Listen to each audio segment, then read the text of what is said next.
අද්විතීය 200 Mbps speed එකකින් ශ්‍රී ලංකාවේ වේගවත්ම සහ පුළුල්තම හෝම් බ්‍රෝඩ්බෑන්ඩ් සම්බන්ධතාවය වන SLT Mobitel දේශීය ෆයිබර් බලවේගය ඔබත් අදම අත්විඳින්න.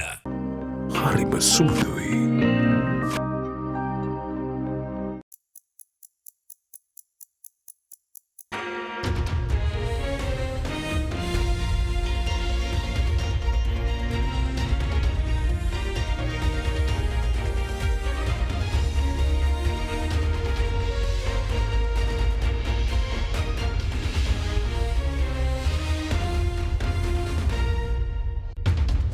Tonight on First at Night this Sunday the 23rd of July 2023.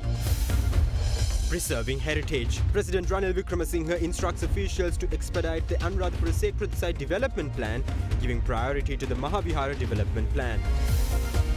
Connectivity. Sri Lanka sees the construction of an oil pipeline between India and Sri Lanka as opportunistic, says the Minister of Foreign Affairs. We feel this is good and this could ensure the energy security of the Sri Lankans at various points. Energy sector. First two shipments of Sinopec to arrive in Colombo during the first week of August. ලබන මාසේ මුල් සතිය වෙනකොට පළවෙනි shipment දෙක Sinopec සමාගමෙන් එනවා. Maximum price for fuel to be introduced soon for all market players. මේ මාසේ ඉඳන් අපි බලාපොරොත්තු වෙනවා සියලුම සමාගම් වලට බලපාන පරිදි මිල සූත්‍රය පාවිච්චි කරලා.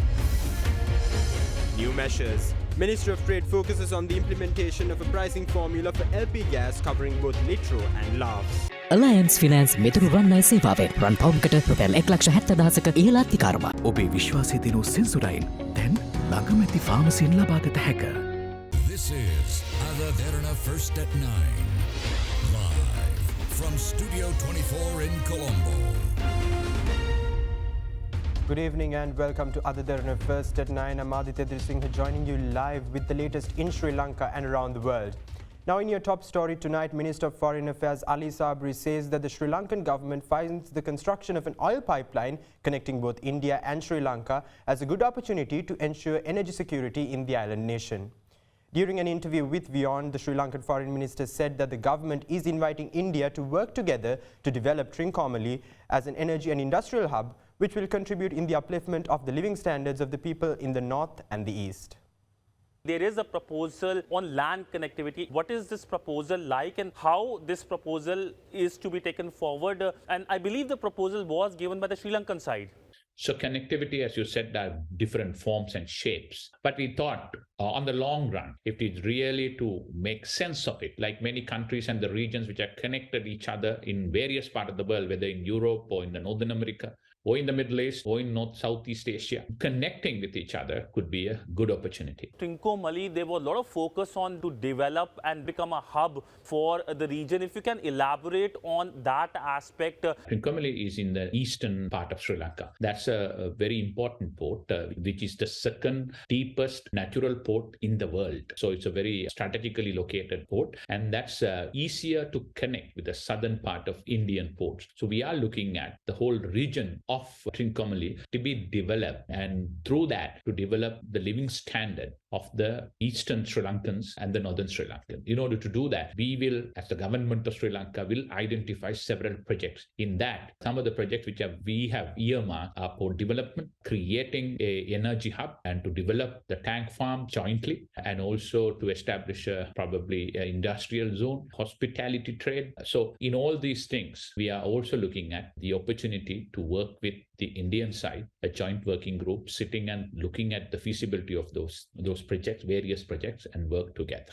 Another major announcement was the oil pipeline. How do you see this oil pipeline benefiting the people of these two countries? Oil pipeline, the idea is freely to flow the oil rather than physically carrying it through mobile applications like what is happening now through the bowsers and vehicles. So once that happens, it's become easy to connect. So the idea is our Ministry of Power and Energy working very closely on that. We have looked at the feasibility of it. We feel this is good and this could ensure the energy security of the Sri Lankans at various points. So both countries and within the country also in Sri Lanka to connect it at various points. A standard operating procedure to be put in place regarding any kind of visits by research vessels. Last year incident was something that that had remarks coming from New Delhi as well. So any plans to put in place that SOP, or has that SOP been put in place? We have finalized the SOP, and that SOP is in place, and we will share with all our stakeholders and the friends of the SOPs. We have worked on that over a period of time in line with the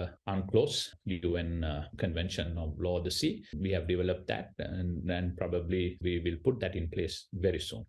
Meanwhile, State Minister of Power and Energy D.V. Chanaka said the first two shipments of the Chinese-based Sinopec, which signed a deal to be a fuel supplier and distributor for the country, will arrive in Sri Lanka in the first week of August.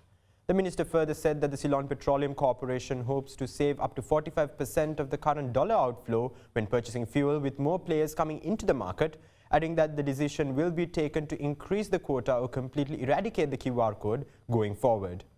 He further stated that all fuel distributors will be allowed to sell fuel under maximum price decided by the CPC each month. Sinopec Energy Lanka and the Board of Investments signed an agreement on the 14th of July to operate and set up filling stations for the distribution of fuel with an investment of $100 million. The project will involve 150 privately owned fuel outlets currently operated by the CPC, and additionally 50 new fuel stations will be established. The cabinet granted approval for 3 oil companies including Sinopec, United Petroleum Australia and RM Parks of USA in collaboration with Shell plc in March this year to enter the fuel retail market in Sri Lanka and to lease 150 fuel stations for each company to operate in the local market. Currently, Sri Lanka has the CPC and the Lanka Indian Oil Corporation as the fuel distributors operating in a duopoly market. ලබන මාසේ මුල් සතිය වෙනකොට පළවෙනි shipment දෙක Sinopec සමාගමෙන් පළවෙනියට අස්සම් කරපු සමාගමෙන් එනවා. එතකොට අපි බලාපොරොත්තු වෙනවා සාමාන්‍යයෙන් අපේ එළියට ගිහපු ඩොලර් ප්‍රමාණයෙන් CPC එකෙන් 120ක් පළවෙනි මාසය තුලම අඩු කරගන්න හැකියාව ලැබෙයි. ඒ වගේම මාසිකව 145 දක්වා ඒ එළියට ගෙනිච්ච ඩොලර් ප්‍රමාණය අඩු කර ගැනීම හැකියාව ලැබෙනවා.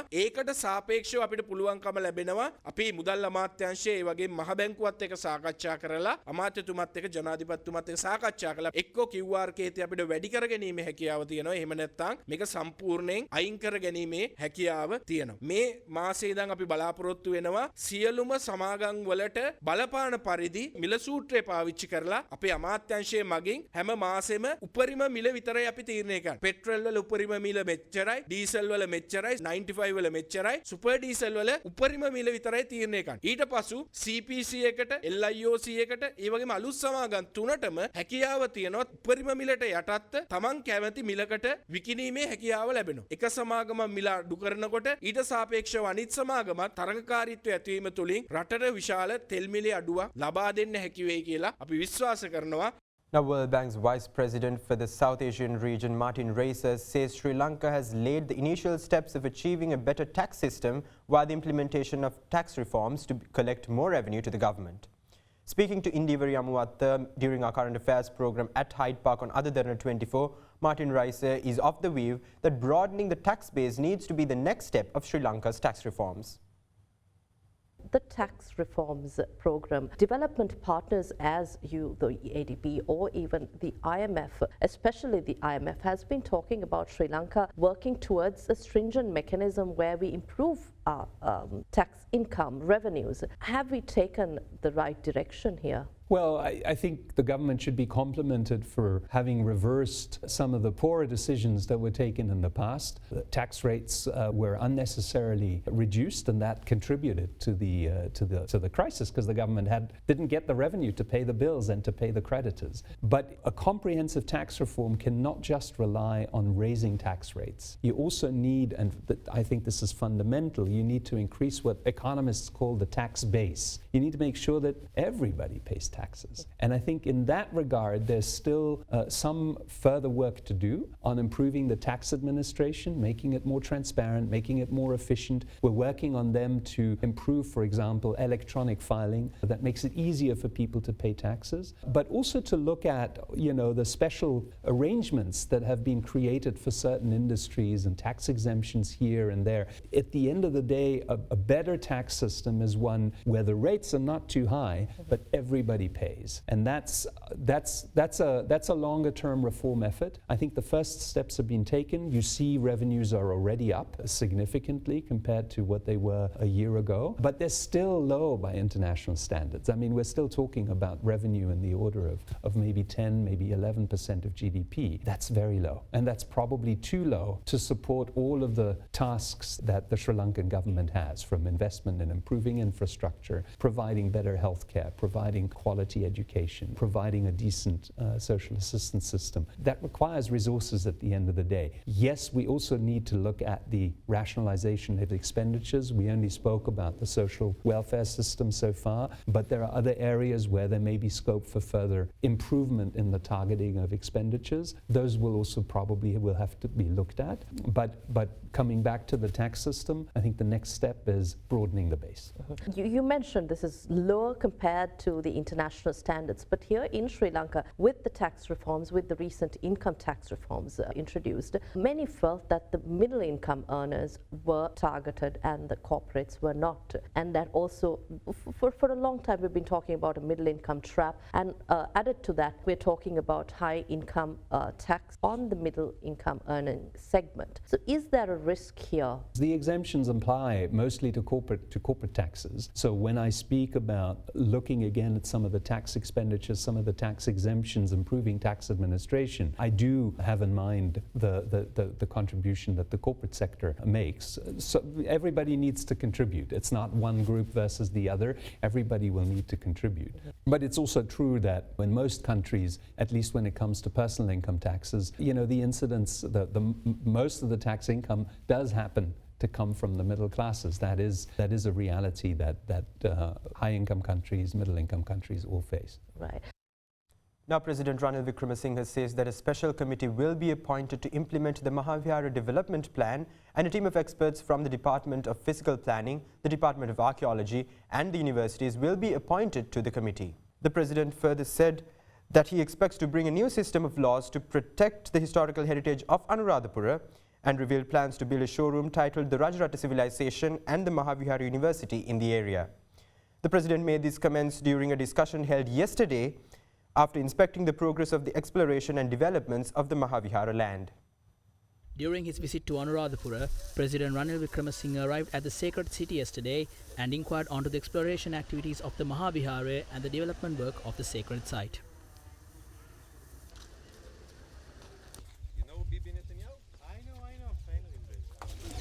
But not, I have 4 girls here.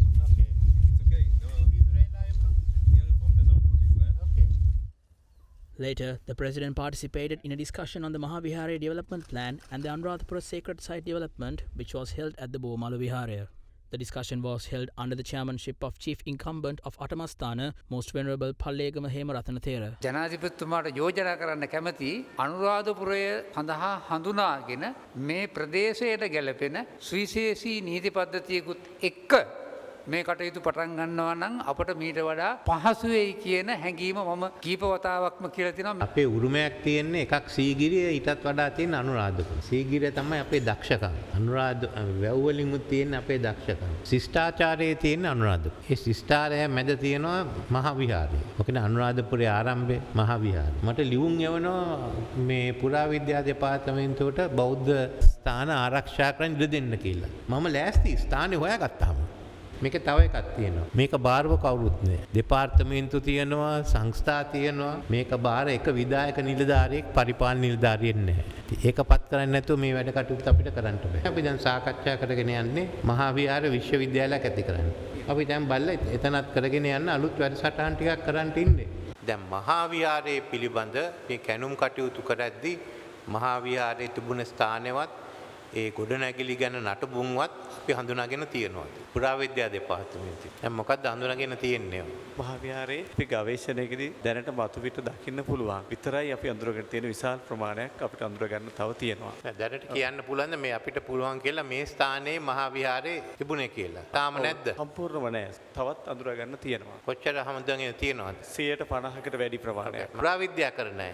පුරාවිද්‍යා උපාධිය සහිත 340ක් ඉන්නවා. මහා විහාර භූමිය භූමියේ ඉන්නවා නිලධාරීන් 4ක් සේවක මහත්මයාතුනි 18ක්. මේ අනුරාධපුර ප්‍රදේශයට වෙනම දැන් ටවුන් ඇන්ඩ් කන්ට්‍රි ප්ලෑනින් යටතේනේ කරන්නේ නැෂනල් ෆිසිකල් ප්ලෑනින් එක යටතේනේ. මේකටද අපි වෙනම නීතියක් සකස් කරමු. දැන් විශේෂයෙන්ම මහා විහාර කොමිටිය කිව්වේ අනුරාධපුර මණ්ඩලයේ යටතේ තියෙන කොමිටියක්. මොකද දැන් ඔබ වහන්සේට පේනවා මේ ගැන තව වැඩ කටයුතු ගණනාවක් කරන්න තියෙන්නේ. මේ වැඩ කරන්නයි මහා විහාර ගැන කරන්න බෑ. ඒක ඇතුලේ වෙනම කොමිටියක් අපි දාමු මහා විහාරේ වැඩ කටයුතු කරලා ඒ කාරණා ඔක්කොම සංස්කෘතික ඓතිහාසික සියල්ලම හොයාගන්න. Meanwhile, the Minister of Education Susil Premajayantha commented on the forthcoming education reforms, highlighting that the intended transformation in education will be a success following the application of STEM education. He further addressed the issue of the lack of experienced teachers to teach several subjects, while also pointing out that new graduates will be trained and recruited to such positions.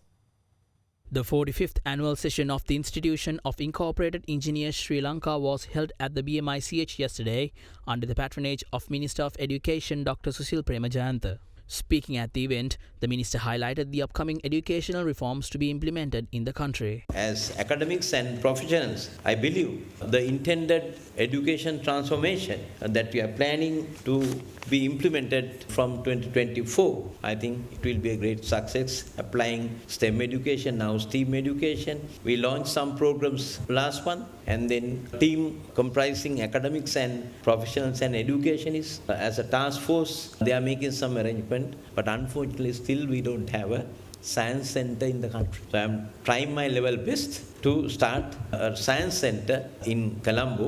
So then of course we can promote the STEM education in the country. But now the challenge is we don't have experienced teachers to teach chemistry, physics, maths and biology.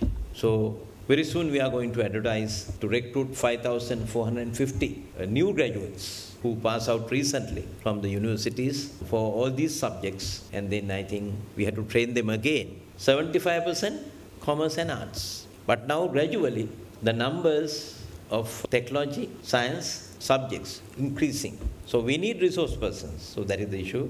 It's true that at the moment we are short of university academics. So very soon we are going to recruit or replace the retiring academics and the academics who left the country or left their positions. So with that, of course, I think we can manage this year, but I am sure next year the President and the Minister of Finance will allocate more funds, the capital budget and the recurrent, both in the education, higher education and the skills development sector.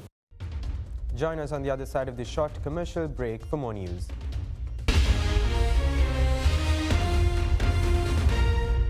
ගොඩමඩ පෙරලි කරන බලපුළුවන්කාරයා මහින්ද්‍රා යුවෝ ඩීමෝ වෙතින්. වැඩම ගොඩයි ගොඩම තමයි ස්වරාජ් tractor ඩීමෝ වෙතින්. අපේ ගෙදරත් ආපිකෝ mattress තමයි. මාදිලි රසකින් යුත් මෙට්ටලුවේ ප්‍රමුඛයා.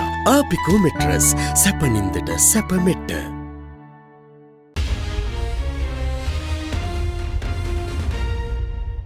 Welcome back. Now, following the latest developments in the health sector, the Ministry of Health has decided to remove 2 batches of aspirin used by heart patients which were to be issued by government hospitals.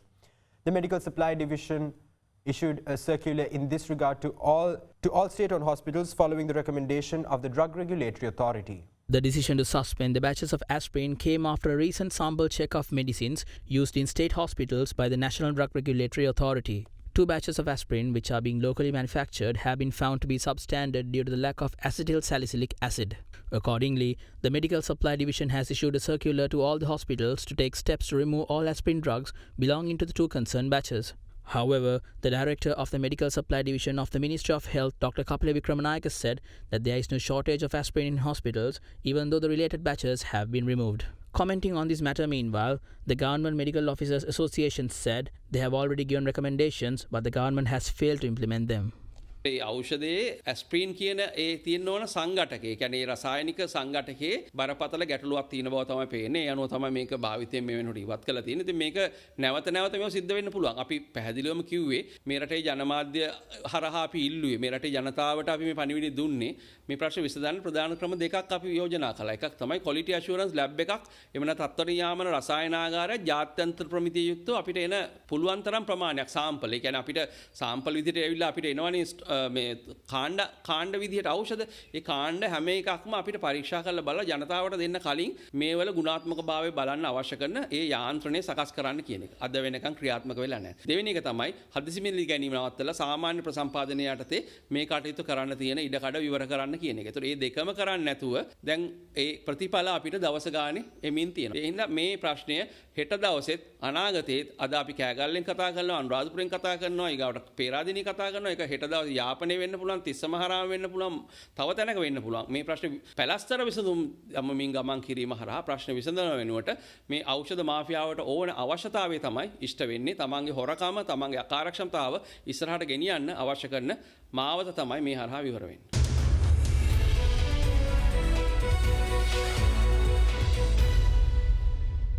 Now in your business news, the Minister of Trade, Commerce and Food Security, Nalin Fernandez, said that it is crucial for all relevant companies to submit to the gas price formula currently in operation in the country. Addressing a media briefing yesterday, the minister further revealed that legal actions would be taken against entities that fail to abide by the price formula. පසුගිය කාලය තුල Litro gas සමාගම විශාල වශයෙන් gas මිල අඩු කිරීමට කටයුතු කරනවා. නමුත් ලිට්‍රෝ සමාගමට සාපේක්ෂව ලාබ් සමාගම තමන්ගේ මිල අඩු කිරීමට හැකියාවක් ලැබුණේ නැහැ. අද වෙද්දී මේ ගෑස් සිලින්ඩර් දෙක අතර වෙනස රුපියල් 708ක් විශාල ප්‍රමාණයක 120ක 22ක වගේ මිල ප්‍රතිශතයක් තියෙනවා. ලිට්‍රෝ සමාගමත් ලාබ් සමාගමත් ගෙනල්ලා සාකච්ඡා කරලා මම කිව්වා එක මිලකට මේ දෙකම එන්න ඕනයි කියලා. ලාබ් සමාගම කිව්වේ එයාගේ තියෙන මූල්‍යමය ප්‍රශ්න සහ අනිකුත් තියෙන වේදන් නිසා එයාට මිල වැඩිවීමක් සිදු වෙලා තියෙනවා කියලා. ඒ නිසා මම එයාට කිව්වා යම් කාලයක් දෙන්නම් මේ තියෙන වෙනස හැකියක්මනි එක මිලක් බවට පත් කරගන්න. එහෙම නැත්නම් මම ඒ අනුව නීතිමය කටයුතු සඳහා අවශ්‍ය පියවර ගන්නවා. මොකද අද අපේ රටේ මිල සූත්‍රයක් ගෑස් සඳහා තියෙනවා. ඒක තියෙන්නේ මුදල් අමාත්‍යාංශය ඒක පාවිච්චි කරන්නේ ලිට්‍රෝ ගෑස් සමාගමකට පමණයි. හැබැයි රජයක මිල සූත්‍රයක් තියෙනවා නම් අදාළ තියෙන සියලු සමාගම් වලට ඒක අයිති වෙන්න ඕන. ඒ නිසා මම ඒ මුදල් අමාත්‍යාංශ නිලධාරීන්ට උපදෙස් දුන්නා මේ සමාගම් දෙකටම හරියන විදිහට මිල සූත්‍රය සකසන්න ඒ සකසලා ඒ අනුව ඉදිරියේදී මේ මිල දෙකම එක තත්ත්වයට ගේන්න ඕනයි කියන එක තමයි තීන්දුව කරේ. එයාට කිව්වා මාසයක් ඇතුළත මේ මිල එක මිලකට ගේන්න කියන එක මම ඉල්ලීමක් කරා. එයාගේ යහපත් ප්‍රතිචාරයක් තිබ්බා. මට සෞන්ද වෙද්දී උත්තරයක් ලබා දෙනවා කිව්වා මේ කොහොමද මේක අඩු කරන්න කියන්නේ. And with that, we wrap up tonight's edition of AdaDerana First at 9. Stay in touch with us on www.adaderana.lk for the latest developments around the clock. Thank you. Have a great night.